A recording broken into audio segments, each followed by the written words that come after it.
한국 경제는 오늘도 사람들의 입에 오르내립니다.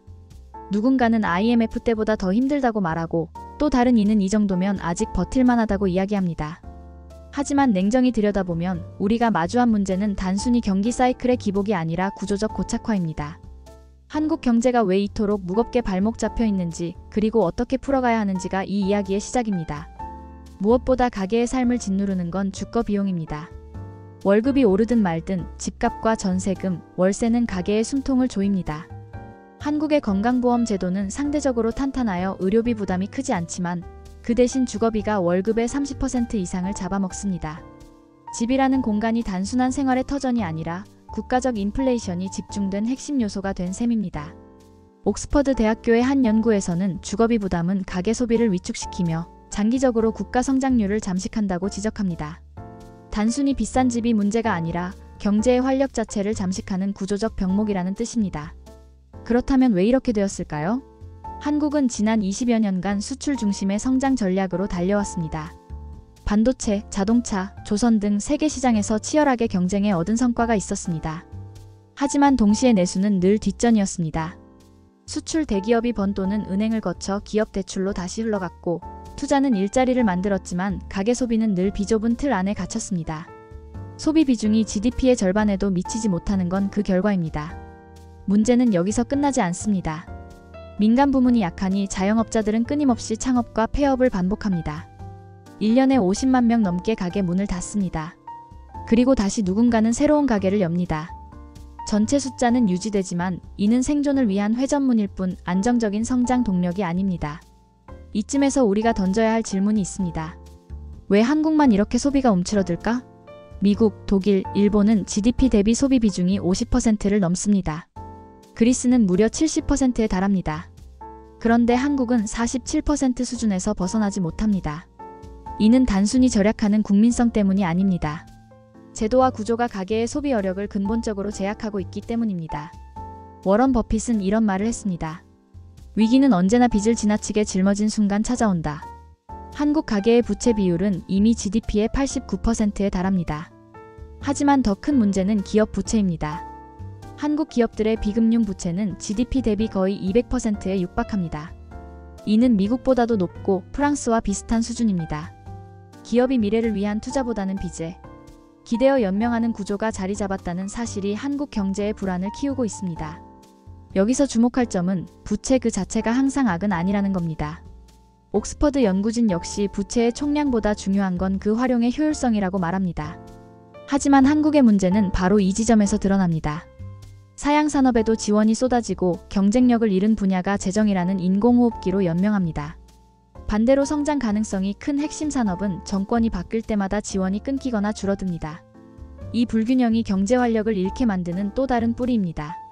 여러분, 지금 이 순간 한국 경제는 어디로 흘러가고 있을까요? 잠재 성장률은 이미 3%에서 2%대 초반으로 내려앉았고 2024년 성장률은 1% 안팎에 머물 가능성이 큽니다. 단순한 경기 침체가 아니라 저성장 고착화라는 더 무서운 현실이 다가오고 있습니다. 대만의 GDP 규모에서 추월당할 수도 있다는 전망은 과장이 아닙니다. 하지만 그렇다고 절망만 할 수는 없습니다.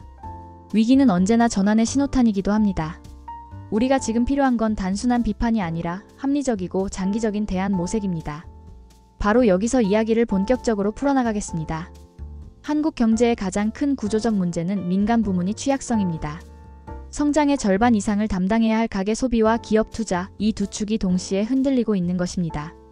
통계청에 따르면 2023년 하반기 이후 민간 부문 성장 기여도는 거의 마이너스에 머물렀습니다. 소비가 살아나는 듯 보이다가도 다시 정체되는 패턴이 반복됩니다. 정부가 지급하는 민생 쿠폰 같은 단발성 정책은 즉각적 효과를 주지만 경제의 혈관을 장기적으로 뚫어주는 역할은 하지 못합니다. 더 큰 문제는 자영업자의 현실입니다. 한국의 자영업자 비중은 전체 취업자의 약 1720%를 차지합니다. 이는 약 600만 명 규모로 OECD 평균보다 훨씬 높은 수치입니다. 하지만 매년 50만 명이 폐업하고 또다시 새로운 창업이 이어집니다. 총 숫자는 유지되지만 이는 건강한 순환이 아니라 생존을 위한 반복일 뿐입니다. 자영업자가 내수 기반에서 안정적으로 버틸 수 없다면 그 경제는 언제든 휘청거릴 수밖에 없습니다. 여기에는 소비 구조의 근본적 문제가 숨어 있습니다. 한국의 GDP 대비 소비 비중은 47%로 선진국 평균인 5,254%에 미치지 못합니다. 프랑스와 독일은 각각 53%, 일본은 54%입니다. 이 차이가 무엇을 의미할까요? 소비 여력이 낮으면 내수 시장은 언제나 좁을 수밖에 없고 결국 자영업자와 서비스업은 악순환 속에서 살아남기 힘들다는 뜻입니다. 이는 단순히 개인의 절약 습관으로 설명할 수 있는 일이 아닙니다. 옥스퍼드 대학교의 연구진은 소득 대비 주거비가 일정 비율을 넘어서는 순간 소비는 구조적으로 위축된다고 강조했습니다. 한국이 바로 그 상황입니다. 주거비 문제는 단순히 집을 사기 어려운 사회라는 차원을 넘어섭니다. 예컨대 월세와 전세 비용이 소득의 30% 이상을 차지하면 가계는 필수 지출 외에 소비할 여력이 급격히 줄어듭니다. 자동차, 외식, 교육, 문화생활까지 위축되는 것입니다. 결국 내수산업 전체가 가계의 지갑에 묶여버리는 구조입니다. 워런 버핏은 당신의 지갑은 투표용지와 같다. 어디에 돈을 쓰느냐가 미래를 결정한다고 말했습니다. 한국 가계의 지갑이 집값에만 몰려있다면 미래 성장도 집값에만 갇히게 됩니다. 그렇다면 기업은 어떤 상황일까요? 한국 기업들의 투자 부진은 이미 오래된 얘기입니다. 반도체나 배터리 같은 특정 산업에서는 세계적 경쟁력을 보유하고 있습니다.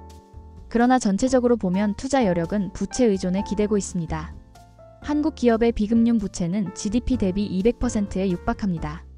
이는 미국 수준을 넘어서는 수치입니다. 문제는 이 빚이 신성장 산업 육성에 집중적으로 쓰이는 것이 아니라 사양 산업에도 흘러들어간다는 점입니다. 여기에는 정부 정책의 불일관성이 크게 작용합니다. 정권이 바뀔 때마다 지원 대상은 바뀌고 때로는 대기업, 때로는 중소기업, 때로는 영세업자로 재원이 흘러갑니다. 당장의 정치적 필요에 의해 정책이 움직이니 장기적 일관성은 사라지고 맙니다. 인쇄업, 목재업처럼 이미 경쟁력을 잃은 산업에도 지원이 들어가고 그 결과는 단기적 생존 연명일 뿐입니다. 하지만 정작 성장 가능성이 높은 산업은 충분한 뒷받침을 받지 못합니다. 여기서 우리는 질문을 던질 수 있습니다. 부채 자체가 문제일까? 아니면 그 배분이 문제일까? 옥스퍼드 연구진은 명확히 답합니다. 부채는 성장의 연료가 될 수도 부채의 덫이 될 수도 있다. 핵심은 그것을 어디에 쓰느냐이다. 한국은 지금 후자에 가까운 상황을 겪고 있습니다. 이런 구조적 문제는 서비스업 경쟁력에도 영향을 줍니다.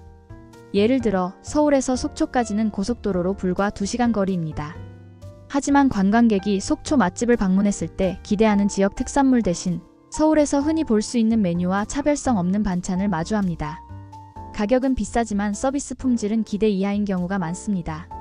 이는 공급자가 지난날의 어려운 보상 심리로 고가 정책을 펼치기 때문입니다. 그러나 이런 방식은 소비자 만족을 떨어뜨리고 장기적으로는 시장 자체를 위축시킵니다. 민간 소비가 살아나지 않고 기업 투자가 부채 의존으로만 이어지며 서비스업의 품질 경쟁력이 낮다면 한국 경제의 저성장 고착화는 더욱 심화될 수밖에 없습니다. IMF 외환 위기를 다시 언급할 상황은 아니지만 지금 우리가 맞닥뜨린 현실은 장기 침체라는 더 무거운 그림자일 수 있습니다. 이제 시선을 해외로 돌려봅시다. 다른 나라들은 어떤 방식으로 구조적 문제를 해결하고 있을까요? 미국은 헬스케어, 싱가포르는 주택이라는 인플레이션 요소를 정부가 직접 관리합니다. 이를 통해 가계의 지갑을 지켜내고 장기적 성장 동력을 만들어갑니다. 한국이 배워야 할 지점이 바로 여기에 있습니다. 한국 경제가 저성장 고착화의 늪에 빠지는 이유를 이해하려면 다른 나라들이 어떻게 위기를 관리했는지를 살펴볼 필요가 있습니다. 공통점은 명확합니다. 어느 나라든 특정 부문에서 강력한 인플레이션 요인을 안고 있다는 사실입니다. 미국은 헬스케어, 싱가포르는 주택입니다. 중요한 차이는 그 문제를 정부가 적극적으로 책임지고 있다는 점입니다. 미국의 경우 의료비는 국민의 삶을 직접적으로 압박하는 요소입니다. 응급실 한 번 방문에 1,000만 원에서 2,000만 원이 든다는 말이 나올 정도로 비용이 큽니다. 특히 고령화가 빠르게 진행되면서 의료비 부담은 개인이 감당할 수 없는 수준으로 확대되었습니다. 이 때문에 미국 정부는 막대한 예산 적자를 감수하면서도 헬스케어 지원을 강화하고 있습니다. 미국 의회조차 정쟁이 치열하지만 의료 지원을 건드리는 순간 정권이 무너질 수 있다는 사실을 잘 알고 있습니다. 국민의 기본권과 직결된 영역이기 때문입니다. 싱가포르는 다릅니다. 이 나라는 주택 문제를 가장 큰 인플레이션 요소로 봤습니다. 그래서 국가가 직접 주택을 공급하는 시스템을 설계했습니다. 공공주택 공급률을 88%까지 끌어올려 국민 대부분이 자가 주택을 소유할 수 있도록 했습니다. 법 집행은 엄격했고 국가는 단순한 규제자가 아니라 공급자이자 관리자로 나섰습니다. 그 결과 주거비 부담은 개인의 삶을 압박하지 못했고 가계 소비는 안정적으로 유지될 수 있었습니다. 이 두 나라의 사례는 한국에 중요한 시사점을 줍니다. 한국 가계가 직면한 가장 큰 인플레이션 요소는 바로 집입니다. 월세, 전세, 매매를 막론하고 거주 비용이 가계 소득의 30% 이상을 차지하는 현실은 내수와 소비를 가로막는 절대적 장애물입니다. 따라서 정부는 단순히 공급 확대만 외칠 것이 아니라 거주 비용 자체를 직접 지원하는 방식으로 접근해야 합니다. 옥스퍼드 대학교 경제학부의 연구 결과도 이를 뒷받침합니다. 연구진은 거주 비용 지원은 단순한 복지가 아니라 경제 성장 전략이라고 규정합니다. 가계의 소비 여력을 확보하는 순간 서비스업과 자영업, 내수산업이 살아나고 이는 곧 국가의 장기 성장으로 이어진다는 논리입니다. 문제는 한국이 여전히 공급만으로 접근한다는 점입니다. 예컨대 신도시 몇만 호 공급이란 정책은 공급 충격을 일으킬 수 있지만 실제로 가계가 체감하는 주거비 부담은 줄지 않습니다. 그 부담은 그대로 남아 소비를 옥죄고 내수 활력을 죽입니다. 따라서 필요한 건 월세와 전세를 포함한 직접적인 비용 지원, 소득 대비 거주비 비율을 낮춰주는 정책입니다. 이 시점에서 다시 워런 버핏의 말을 떠올릴 필요가 있습니다. 좋은 투자는 언제나 장기적 안목에서 출발한다. 단기적 변동은 피할 수 없지만 장기적 흐름을 읽은 자가 승리한다. 한국 정부가 반복해온 실수는 바로 여기에 있습니다. 정권이 바뀔 때마다 정책의 초점이 흔들리며 장기적 일관성을 잃어버렸습니다.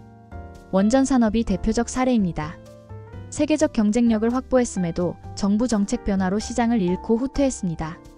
반면 2차 전지 산업은 잠재력이 크지만 무관세 허용 정책 같은 불리한 흐름 속에서 중국에 밀리고 있습니다. 국가 정책의 일관성 부재는 또 다른 함정을 낳습니다.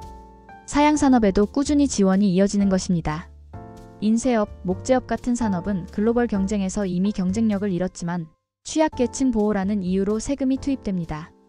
그 결과 단기적으로는 연명할 수 있으나 장기적으로는 부채만 늘어납니다. 정작 성장 산업은 지원이 부족해 기회를 놓칩니다. 옥스퍼드 연구는 이를 정치적 사이클에 의해 왜곡된 자원 배분이라 부릅니다. 여기서 우리는 중요한 전환점을 마주합니다. 한국은 여전히 비판을 위한 비판에 많은 에너지를 쓰고 있습니다. IMF 위기 때처럼 당장 국가가 무너질 상황은 아니지만 장기 침체라는 새로운 위기가 다가오고 있습니다. 해결책은 분명합니다. 비효율적 지원을 줄이고 핵심 산업에 장기적이고 일관된 집중 전략을 세워야 합니다. 동시에 가계의 주거비 부담을 완화해 소비를 살아나게 만들어야 합니다. 워런 버핏은 늘 투자에서 집중과 단순성을 강조했습니다. 내가 이해할 수 있는 것에만 투자한다. 그리고 그 분야에 집중한다. 한국 정부가 참고해야 할 태도도 다르지 않습니다. 수십 개 산업에 골고루 나눠주는 방식이 아니라 성장 가능성이 입증된 산업을 정해 최소 20년 단위의 플랜을 유지해야 합니다. 정책이 매번 흔들리면 기업은 장기 투자에 나설 수 없고 결국 국가 경쟁력은 뒤처질 수밖에 없습니다. 여기까지가 전환의 지점입니다. 한국 경제는 분명 위기에 있습니다. 그러나 동시에 기회도 있습니다. 주거비 지원을 통한 소비 활성화, 성장 산업에 대한 장기적 집중, 이 두 가지가 함께 움직인다면 새로운 국면을 열 수 있습니다. 이제 마지막으로 이 모든 전략이 왜 국가, 철학과 개인의 태도라는 더 큰 틀 속에서 작동해야 하는지를 이야기해야 할 차례입니다. 지금까지 살펴본 것처럼 한국 경제의 문제는 단순히 경기 사이클이 아닙니다. 저성장이 구조화되고 민간 소비와 기업 투자가 동시에 위축된 결과 우리는 장기 침체의 문 앞에 서 있습니다. 그러나 동시에 분명한 길이 존재합니다. 그것은 단기적 처방이 아니라 국가 철학이 담긴 장기 전략을 세우는 일입니다. 우선 일관성 없는 정책이 얼마나 큰 비용을 초래했는지를 직시해야 합니다. 원전 산업은 한때 세계 최고 수준의 경쟁력을 자랑했습니다. 그러나 정권이 바뀔 때마다 방향이 달라지면서 확보했던 해외 시장을 잃었습니다. 새만금 사업 역시 농지 조성, 식품 클러스터, 2차 전지 단지 등 정권마다 목표가 달라지며 흐지부지 되었습니다. 이런 반복은 국가가 장기 프로젝트를 끌고 갈 철학과 인내심을 갖추지 못했다는 사실을 보여줍니다. 옥스퍼드 대학교의 경제학 연구는 이렇게 정리합니다. 국가가 20년 이상의 시계에서 정책을 유지하지 못한다면 산업 경쟁력은 단기 정치의 희생양이 된다. 한국이 지금 필요한 것은 바로 이 장기적 시각입니다. 단기 성과를 위해 흔들리지 않고 국가가 철학을 세워 정책을 꾸준히 이어가는 것, 그것이야말로 저성장 고착화를 끊어낼 유일한 방법입니다. 여기서 중요한 질문은 남습니다. 개인은 무엇을 할 수 있는가? 경제 문제는 언제나 국가 정책 차원에서 논의되지만 개인의 태도 역시 결정적입니다. 지금 한국 사회는 지나치게 비판을 위한 비판의 에너지를 씁니다. 새로운 아이디어가 나오면 정치적 지지 여부에 따라 곧바로 공격이 쏟아지고 건설적 토론은 사라집니다. 예컨대 비트코인 세수를 활용해 공공임대주택을 확충하자는 아이디어가 나오면 한쪽은 내 집 마련을 외치고 다른 쪽은 복지 확대를 주장하며 대립합니다. 그러나 핵심은 양쪽 모두가 조금씩 양보하면 가능한 타협안이 있다는 사실입니다. 워런 버핏은 말했습니다. 화를 내는데 쓰는 에너지는 아무런 수익을 주지 않는다. 대신 문제를 이해하고 대안을 찾는 데 쓰라. 이는 개인의 경제 태도에도 국가적 논의에도 똑같이 적용됩니다. 우리는 비판의 목소리를 낼 수 있습니다. 하지만 그것이 단순한 분노 표출에 그친다면 아무런 변화를 만들지 못합니다. 중요한 것은 어떻게 구조를 바꿀 것인가라는 질문을 던지고 합리적인 대안을 내놓는 것입니다. 가계 소비를 짓누르는 주거비 문제는 정부가 직접 나서야 해결됩니다. 기업 부채의 악순환은 사양산업에 대한 무분별한 지원을 줄이고 성장산업에 대한 장기 집중으로만 해결할 수 있습니다. 이 두 가지 대안은 단순한 경제 정책이 아니라 국가가 어떤 철학을 갖고 있는가를 보여주는 신호입니다. 단기적 지지율이 아니라 장기적 성장이라는 더 큰 목표를 향해 나아가야 합니다. 여기서 개인의 역할이 다시 중요해집니다. 우리는 비판을 넘어서 어떤 방향이 장기적으로 유효한지 고민해야 합니다. 내 집 마련이냐, 공공임대냐를 놓고 싸우는 대신 어떻게 하면 주거비 부담을 줄여 소비를 살릴 수 있는가라는 더 큰 질문을 중심에 둬야 합니다. 특정 정권이나 정당의 이해득실이 아니라 구조적 해법을 향한 논의가 필요합니다. 결국 한국 경제가 다시 활력을 얻을 수 있을지는 국가와 개인이 동시에 바뀔 수 있느냐에 달려 있습니다.